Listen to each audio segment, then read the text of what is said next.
The United States Postal Service is one of the largest employers in the US, and also one of the highest grossing. But where does this money come from? And how does the Postal Service still operate at a loss, despite bringing in tens of billions of dollars each year? Today we're looking at how the USPS makes money, and where it goes. Contrary to popular belief, the US Postal Service doesn't receive any direct funding from taxpayer dollars.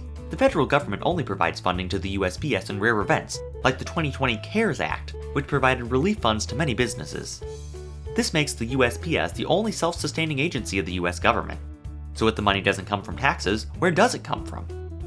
The primary source of revenue for the US Postal Service is the money consumers and businesses pay for stamps and shipping labels. From a package standpoint, the USPS's income streams are similar to that of a privately owned delivery service, bringing in the majority of their revenue from the actual shipping of packages and a small amount from selling packing supplies.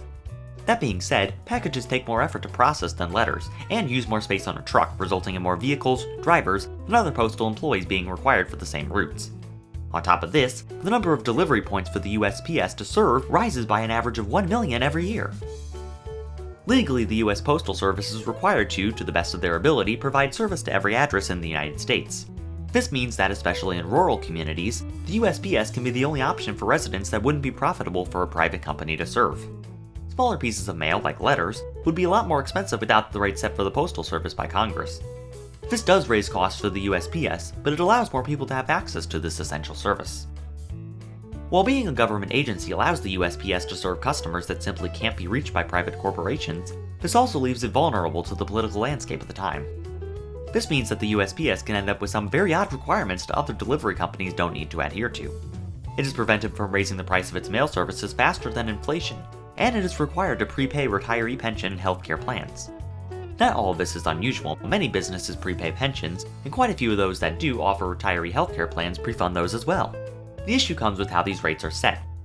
The Postal Accountability and Enhancement Act of 2006 required the USPS to make payments into a retirement health benefits fund of $5.6 billion a year from 2007 to 2016. When the Great Recession hit in 2008, revenue plummeted and the USPS wasn't legally allowed to adjust to the circumstances. Because of this and falling revenue, it's operated at a loss since 2006. Through a combination of political struggles, as well as a declining revenue due to the rise of technologies like email, the USPS has found itself running much closer to the wire than it once did. That being said, it's still profitable in day-to-day operations.